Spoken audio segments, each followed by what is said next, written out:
एक छोटे से गाँव में एक बहुत ही छोटा-सा बच्चा रहता था जिसका नाम था आरव। वो बहुत गरीब था लेकिन उसका दिल जो है ना बहुत बड़ा था। यानी कि हमेशा वो दूसरों की मदद किया करता था। क्योंकि वो गाँव में रहता था तो गाँव में अक्सर बिजली चली जाया करती थी जिसकी वज़ह से पूरे गाँव में अंधेरा हो जाता था।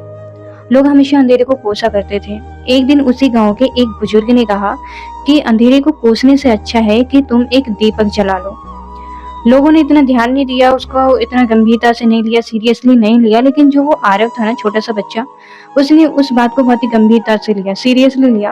क्योंकि वो गरीब था तो उसके पास इतने पैसे नहीं थे कि वो जाकर के एक या ढेर सारे दिए खरीद कर लेकर आए। उसने क्या किया कि मिट्टी से एक दिया बनाया, उसमें बाती और तेल डाल के गाँव की चौपाल पर जाकर जला दिया और वो हर दिन ऐसा ही करता रहा। धीरे-धीरे लोग उसको देख कर के प्रेरित होने लगे।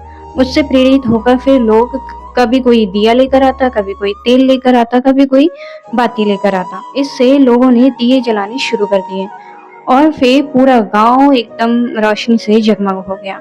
तो लोगों ने ये महसूस किया और कहा कि अंधेरा चाहे कितना भी गहरा क्यों ना हो, अगर कोई एक दीपक जलाने की हिम्मत कर ले, तो रोशनी फैलने से कोई नहीं रोक सकता था। दोस्तों, ये कहानी हमको सिखाती है कि हमें जीवन में सफल होने के लिए या किसी का प्रेरणा स्रोत बनने के लिए बड़े-बड़े साधनों की आवश्यकता नहीं होती है। अगर सफल होना है तो सबसे पहले हिम्मत होती है एक पहला कदम बढ़ाने की। गाँव वालों में से किसी ने हिम्मत नहीं की थी और उसने हिम्मत की थी और आज देखो वो सबका प्रेरणा स्रोत बन गया था। उसको देखकर लोग प्रेरित होने लगे थे।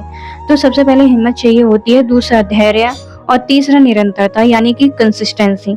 अगर आप कंसिस्टेंसी नहीं रखते हो तो आप जीवन में सफल नहीं हो पाओगे। सीखोगे तो बहुत कुछ लेकिन आप सफल नहीं हो पाओगे। तो इसलिए consistency is very important in your life.